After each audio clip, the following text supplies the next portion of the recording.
Alright, so today we're gonna continue with we're gonna solder this thing. So I don't have extra cable here, and we're gonna cut two of these right now, cut them down and extend it some more.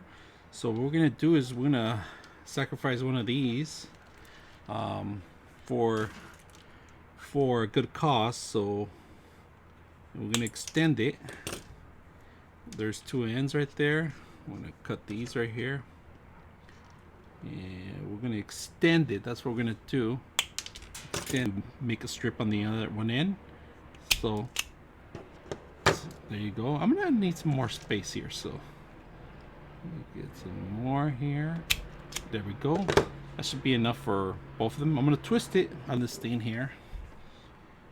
Grab the grip here, move it here, and it won't move, so it's a perfect setting. So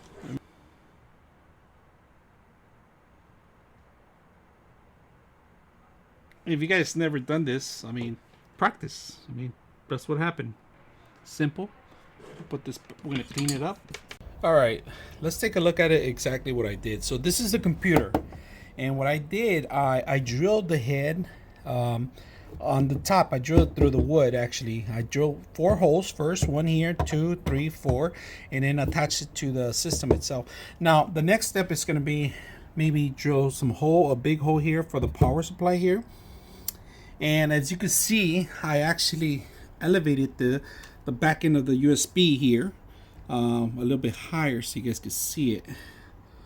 I put this little elevation, I don't know what they call them, but some sort of sticks.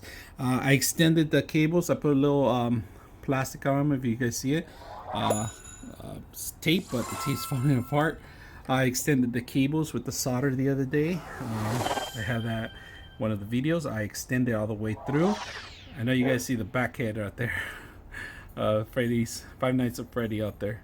So we pretty much made it here, where it's going down to the power supply. I'm going to tie it down, and of course these two are actually for the screws. They're going to be holding the 2 screws for the actual monitor, and I'm doing 2 right now, but I might do the other 2 later. Right now I'm going to do 2 because it's easier to remove and put it back, and plus it's not going to be moving anywhere. It's going to be placed in one place only. So that's pretty much the underbelly of what goes in the actual system, and all the cables are dropping through here. If you guys see it, let me show you. They're gonna be dropping. I left a gap in here so you guys can see it.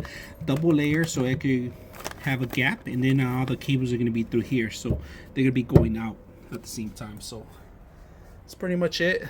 Button wise, here's 1, here's 2, and there's 3 and 4. We're set for the button. We're just gonna tie it down, set it up, and this is like the bottom end. Alright, let's check out the inside. Right, it's very simple. I extended the cable here. I had to solder this. I put tape, but look at this. Cheap wood I did. Like I said, it was a one-day job. I did this. Set up all these cables to this little module, and it's Rayon. So don't know the brand really good. So USB goes into this Nuke, Intel Nuke. You could get these cheap, under $100. Has a wireless keyboard mouse, of course. I put that in there. This one has 2, one HDMI, and then this one goes actually VGA to the actual monitor on the back. So, and everything zip tie and pretty much managed through here. So not that bad to do this job. It took me a while to do it, like just to do the cable management, but the build was one day. Cheap paint. I was just experimenting. I don't have any legs for it right now. If you can see it, I put it on the table like that, and 32 screen, 32 inch and 17 inch I believe for the scoreboard. So right now we're running FX, and if you see, I have 1 button here. I have other buttons. I could push the enter button, I believe it's this one, and I didn't put any joysticks or anything like that. So it boots up with Windows Home, and I set up the scoreboard. You can see it there. So right now this is to pretty much move up and down. See if I could see them. Move up and down, left, right, left, right, right, left. So, and you change it and the screen changes, of course. This little base was a little bit big for it. If you can see it, I built this myself. I'm gonna show you the insides and out. Of course, you could buy this on you could buy it now. It's cheaper probably to build one.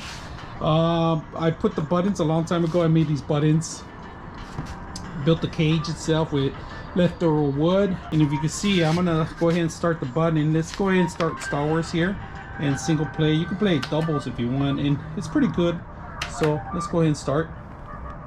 We're starting, loading up. Do you want to continue previous game? Nah, start new game.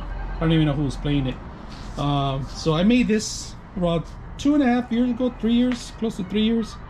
Before they started selling them, I had this at home. I didn't make a video out of it, but I had the actual video built.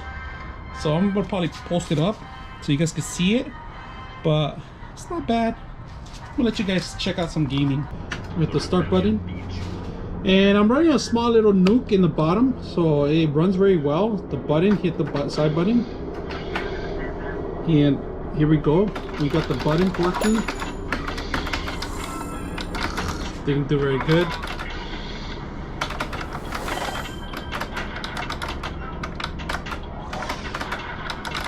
So you can see it score out there. Hit the button. And hopefully you guys enjoy it. But if you guys like stuff like this, let me know. I'm your host, Frank the Tank, and we're out.